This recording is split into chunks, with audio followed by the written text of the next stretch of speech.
வணக்கம், நான் உங்கள் நண்பன் புதுயுகம், போட்டித் தேர்வுகளின் துணைவன். Indian National Congress Gandhian era, Gandhian காலகட்டம் அப்படிங்கிறது ஐயா மகாத்மா காந்தியின் காலகட்டம் 1920 1935 வரைக்கும். சரி, இவரோட ஒரிஜினல் நேம் அப்படிங்கிறது மோகன்தாஸ் கரம்சந்த் காந்தி, அதான் எம்கே காந்தி. இவர் பிறந்த இடம் போர்பந்தரில் தான் 1869 அக்டோபர் 2.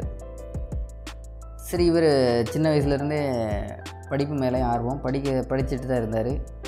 இவருக்குன்னு ஃப்ரெண்ட்ஸ் சர்க்கிள் அப்படிங்கிறதுல முக்கியமாக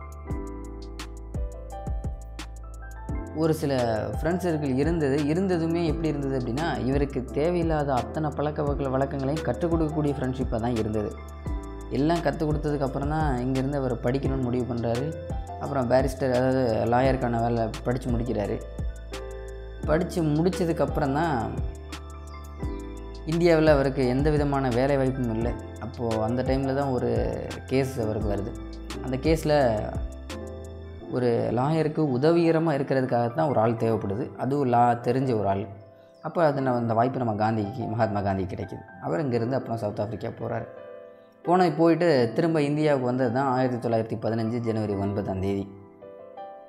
அங்கே சவுத் ஆஃப்ரிக்காவில் இருக்க வரைக்குமே அங்கேயும் அமைதியாக இல்லை. அங்கே இனவெறிக்கான போராட்டம் இருக்கிறது அதிகமாக இருந்தது, இனவெறிக்கு எதிரான போராட்டம். அதற்காக அங்கேயும் போராட்டங்கள் பல்வகையான போராட்டங்கள் நடத்தியிருந்தார்.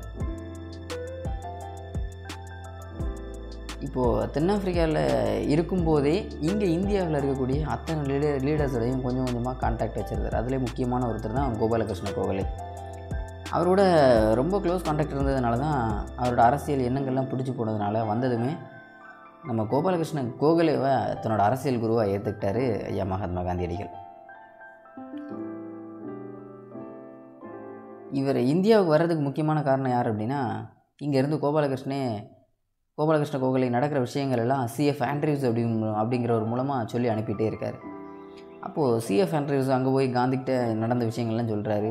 அதெல்லாம் சொன்னதுக்கப்புறம் தான், தாக்கம் தீவிரமானதுக்கப்புறம் தான் மகாத்மா காந்தி அங்கேருந்து இங்கே இந்தியாவுக்கு வந்திருந்தார். இடையில இன்டர்மீடியேட்டராக இருந்த அந்த சிஎஃப் ஆண்ட்ரியூஸ் இருக்கார் இல்லையா, அவருக்கு தான் பேர் என்ன அப்படின்னா ஃப்ரெண்ட் ஆஃப் புவர், ஏழைகளின் நண்பர் அப்படிங்கிற மாதிரி ஒரு டைட்டில் கூட அவருக்கு உண்டு.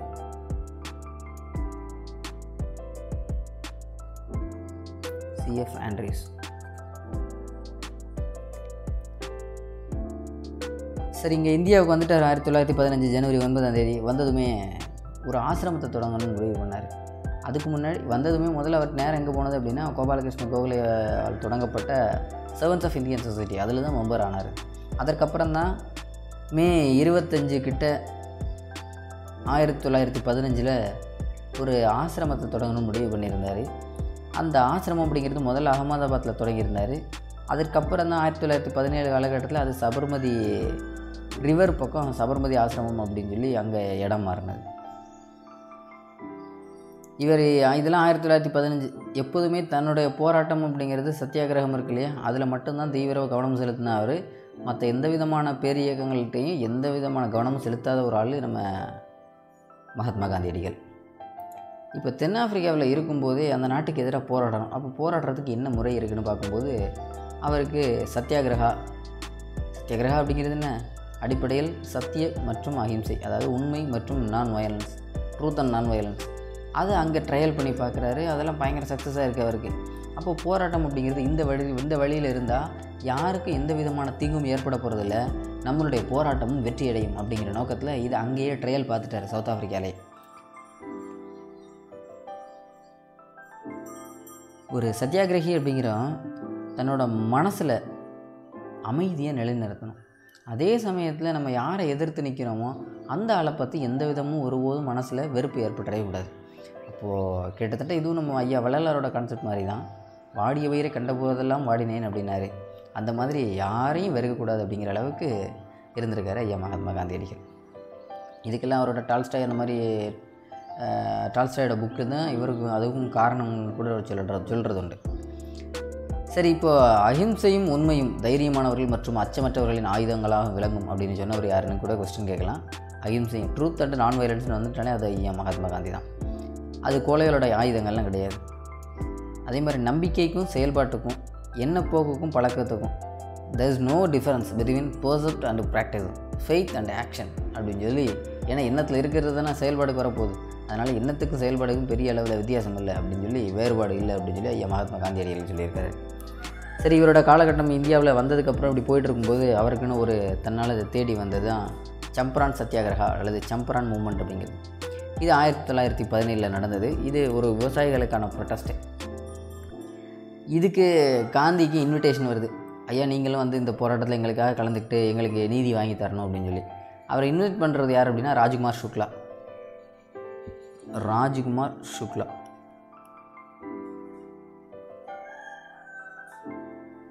இவர் தான் இன்வைட் பண்ணுறாரு. உடனே ஐயா மகாத்மா காந்தியும் இந்த போராட்டத்தில் வந்து கலந்துக்கிறாரு. இப்போ இந்த போராட்டம் பீகாரில், சம்பரான் அப்படிங்கிறது பீகாரில்.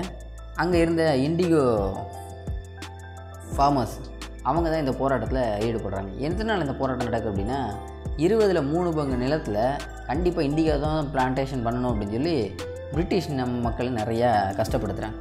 அந்த சிஸ்டத்துக்கு பேர் டிங்காத்தியா சிஸ்டம் அப்படின்னு பேர். டிங்காத்தியா சிஸ்டம் 320th விவசாயம் பண்ணுறது இண்டிகோ தான், அவிரிச்செடி தான் விவசாயம் பண்ணணும் அப்படின்னா நம்ம ஆட்களில் அது பண்ண முடியலை. இன்னொன்று அதுக்கு விலையாக இருக்குது அப்படின்னா அதுக்கு பெரிய அளவில் விலையும் இல்லை. அதனால் நம்ம அதில் பெரிய அளவில் இன்ட்ரெஸ்ட் காட்டலை. அப்போது நம்ம ஆங்கிலேயர்களுக்கு எதிராக போராட்டம் பண்ணி ஆகணும் அப்படின்னோடனே போராட்டம் பண்ணுறாங்க. அதுக்கு ஐயா மகாத்மா காந்தி இன்வைட் பண்ணுறது ராஜ்குமார் சுக்லா. அப்புறம் போராட்டம் தீவிரமடையுது. இதில் ராஜேந்திர பிரசாத், மசருல் ஹக், ஆச்சாரிய கிருப்லானி, மகதேவ் தேசாய், அப்புறம் நம்ம காந்தி எல்லாம் கலந்துக்கிறாங்க. போராட்டம் தீவிரமடையுது. உடனே பிரிட்டிஷ்காரங்க வந்து ஜஸ்ட்டு பயமுறுத்துகிறாங்க, உடனே இந்த மாவட்டத்தை விட்டு வெளில போகணும் அப்படிங்கிறாங்க. ஆனால் காந்தி அதை ஒருபோதும் முடியாது, ஏன்னா நீங்கள் செய்கிறது நீதிக்கு புறம்பானது, அதனால் கண்டிப்பாக இங்கே தான் இருப்போம், எது வந்தாலும் சந்திக்க தயாராக இருக்கும், நீங்களும் சட்டத்தை நீங்கள் வலியுறுத்தின அந்த உத்தரவை மீறுறதுனால ஏற்படக்கூடிய விளைவுகளை சந்திக்கிறதுக்கு நீங்களும் தயாராக இருக்கணும் அப்படிங்கிற மாதிரி ஐயா மகாத்மா காந்தி சொல்கிறாரு. அப்புறம் வேறு வழியே இல்லாமல் ஒரு உறுப்பினரை கொண்டு விசாரணை குழு ஒன்று அமைக்கப்பட்டது. அப்போ அந்த ஒன்முக கமிஷன் அப்படிங்கிறது 2 பேருக்குமான பேச்சுவார்த்தை நடக்குது. ஒரு வகையில் முடிவெட்டப்படுது.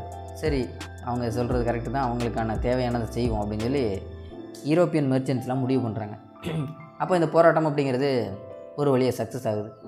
அதுக்கப்புறம் தான் காந்திக்கு பாப்பு அப்படிங்கிற ஒரு டைட்டில் கிடைச்சு. பாப்பு அப்படின்னா ஃபாதர் ஆஃப் குஜராத்தின் தந்தை அப்படிங்கிற டைட்டில் கிடைச்சது சம்பரான் சத்தியாகிரகத்துக்கு அப்புறம் தான். அடுத்த போராட்டம் அப்படிங்கிறது அகமதாபாத் மில் ஸ்ட்ரைக். அகமதாபாத்தில் ஆலை தொழிலாளர்களின் வேலை நிறுத்தம். சரி, அங்கே தொழிலாளர்களுக்கு நிறைய பிரச்சனைகள் இருக்குது வேலை பார்க்கக்கூடிய இடத்துல. அப்போ அவங்களுக்கு இந்த போராட்டத்துக்கு பங்கெடுக்கணும். இது 1918 காலகட்டத்தில் நடக்குது. இதுதான் இன்னும் சொல்லணும் அப்படின்னா காந்தியோட ஃபர்ஸ்ட் ஹங்கர் ஸ்ட்ரைக், முதலாவது உண்ணாவிரத போராட்டம் அப்படின்னு இந்த போராட்டத்தை சொல்லலாம். இது ஆலை தொழிலாளர்களுக்கும் முதலாளிகளுக்குமான போராட்டம் அப்படிங்கிறது. சரி, இந்த போராட்டத்துக்கு ஐயா மகாத்மா காந்தியை யார் இன்வைட் பண்ணுறது அப்படின்னா அனுஷ்யா பான் சாராபாய், அம்பாலா சாராபாய். அனுஷ்யா பன் சாராபாய், அம்பாலா சாராபாய், இவங்க 2 பேர் தான் முக்கியமான ஆட்கள் இந்த போராட்டத்தில். இவங்க 2 பேரும் ஐயா மகாத்மா காந்தியை இன்வைட் பண்ணுறாங்க, நீங்கள் வந்து எங்களுக்கு இந்த போராட்டத்தில் உதவி பண்ணி தரணும் அப்படின்னு சொல்லி. அப்போது காந்தியடிகள் ஐயாவும் காந்தியும் வந்துடுறாரு. அப்போ என்ன பிரச்சனை அப்படின்னா 35% ஊதிய உயர்வு வேணும் அப்படின்னு சொல்லி தான் அதை கோரிக்கையை வச்சு தான் இந்த போராட்டம் நடந்துகிட்ருக்கு. அப்போது காந்தி பார்த்தார், இதுக்கு மேலே சரிப்பட்டு வராது, இவங்க ஒன்றும் செவி சாய்க்கிற மாதிரி இல்லை, அதனால் ஒன்று அவர் அனௌன்ஸ் பண்ணிட்டார். ஒரு வழியாக காந்தியோட இந்த உண்ணாவிரத போராட்டம் அப்படிங்கிறது அந்த கம்பெனி ஓனர்ஸ்க்கு சில பிரச்சனைகளாக அமைஞ்சது. அப்போ இதுக்கு மேலே நம்ம அந்த பிரச்சனையை கொண்டு போகக்கூடாதுன்னு சொல்லி தொழிலாளர்களோட தேவை என்னவோ 35% இன்க்ரிமெண்ட் அப்படிங்கிறது அது உடனே கிடைக்கிறதுக்கு வழி பண்ணியிருந்தார் ஐயா மகாத்மா காந்தி. இதுலேயும் மிகப்பெரிய வெற்றி. அப்போது சம்பரான் சத்தியாகிரகத்துலேயும் பெரிய வெற்றி, இப்போது அகமதாபாத் மில் ஸ்ட்ரைக்லேயும் பயங்கரமான வெற்றி. அடுத்து கேதா சத்தியாகிரகம் அப்படிங்கிறது இதுவும் 1918 தான். சம்பரான், அகமதாபாத், அப்புறம் கேதா. சரி, இது persons of Kheda district due to the failure of monsoon were இந்த டிஸ்ட்ரெஸ். மழை எதுவும் பெய்யலை. மழை பெஞ்சால் தானே விவசாயம் நடக்கும், விவசாயம் நடந்தால் தானே வரி கட்ட முடியும். இப்போ வரி கட்ட முடியலை, அப்போ பிரிட்டிஷ் பயங்கரமாக ஃபைன் போடுவாங்க. அப்போ இதெல்லாம் பார்த்துட்ருக்காங்க. இதுக்கு மேலே நம்மளால் வரி கட்ட முடியாது. ஏன்னா மழை பெய்யாத சமயத்துலேயாச்சும் நமக்கு வரியிலேருந்து விலக்கு தரணும், ஆனால் அதுவும் தர்றதில்லை. அப்போ நம்ம போராட்டம் தான் அப்படின்னு சொல்லி போராட்டம் பண்ணணும்னு சொல்லி போராட்டத்துக்கும் முடிவு பண்ணுறாங்க. அல்லது நீங்கள் எங்களுக்கு அந்த கொஞ்சம் டேக்ஸை கொஞ்சம் நாளைக்கு ரத்து பண்ணணும் அப்படின்லாம் கோரிக்கை வச்சாங்க. ஒன்றும் நடக்கலை. உடனே போராட்டத்தை அறிவிச்சாச்சு. இந்த போராட்டம் அப்படிங்கிறது கிட்டத்தட்ட 1917 தொடங்கியிருக்கும். மோகன்லால் பாண்டே அப்படிங்கிறவர் அப்போ இருந்தே கொண்டு போயிருப்பார். இருந்தாலும் 18 காந்தி உள்ளே இன்வால்வ் ஆகிறார். அரசின் பஞ்சகால விதியின்படி பயிர் சாகுபடி சராசரியாக 25% குறைவாக இருந்தால் பயிரிடுவோர் முழு வரி ரத்துக்கு தகுதி பெறுவர். ஆனால் நிர்வாகத்தினர் இவ்விதியை அமல்படுத்த மறுத்துவிட்டு முழுமையாக பணத்தை செலுத்துமாறு துன்புறுத்தினர். அப்போ ஏற்கனவே ரூல் இருந்திருக்கு, ஆனால் அதுதான் பிரிட்டிஷ்காரங்க அதை அப்ளை பண்ணாமல் எங்களுக்கு நீ அதெல்லாம் தெரியாது, முழு வரியும் செலுத்தி ஆகணும் அப்படின்னு சொல்லி நம்ம மக்களை கஷ்டப்படுத்திட்டு இருக்காங்க. இன்னொன்று, அந்த நேரத்தில் பிளேக் நோய் வேறு, மக்களால் ஒன்றும் பண்ண முடியலை.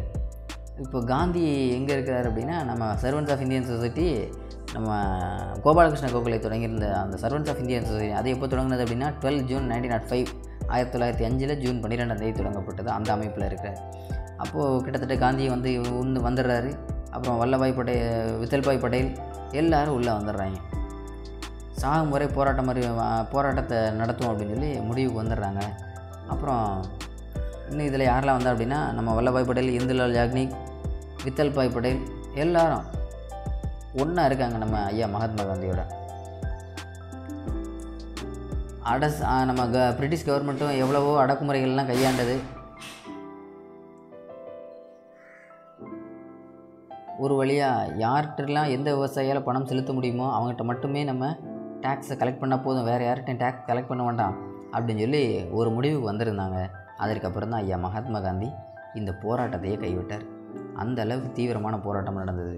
இந்த 3 போராட்டங்களோட முடிவு தான் இந்திய நாடு எங்கே இருக்கிறது அப்படிங்கிற உணர்வை வழங்கக்கூடிய விதமாக அந்த 3 போராட்டமும் அமைஞ்சது. அதே மாதிரி விவசாயிகளோட நிலை, அகமதாபாத்தில் நடந்த மில்லில் இருக்கக்கூடிய தொழிலாளர்களோட நிலை, கேதா சத்தியாகிரக அங்கே இருக்கக்கூடிய விவசாயிகளோட நிலை, எல்லாரோட தலைமையிலுமே மிகப்பெரிய சப்போர்ட் கிடைச்சது ஐயா மகாத்மா காந்தி. இதற்கப்புறம் தான் காந்தி அப்படிங்கிற ஒருத்தரை தலைமையேற்று வழி நடத்துறதுக்கு காங்கிரஸுக்கு ஒரு மிகப்பெரிய நம்பிக்கை ஏற்பட்டதுன்னு சொல்லலாம். காலனி ஆதிக்கவாத மற்றும் இந்தியை சேர்ந்த சுரண்டலாளர்கள் இருதரப்பையும் எதிர்கொண்ட அவர் இருதரப்பிலும் பேச்சுக்களை நடத்தினார். ஒடுக்கப்பட்டவர்களை ஒன்று திரட்டி அவர்களின் தலைவர்களாகவும் அதே நேரத்தில் ஒடுக்கும் நண்பர்களுடன் பேச்சுவார்த்தை நடத்தும் திறனும் பெற்று ஒரு தலைவர்களாக தலைநிறுத்தி கொண்டார். அவரை மக்களிடம் தலைவராகவும் மகாத்மாவாகவும் இந்த பண்புகள் நிறுத்தினர்.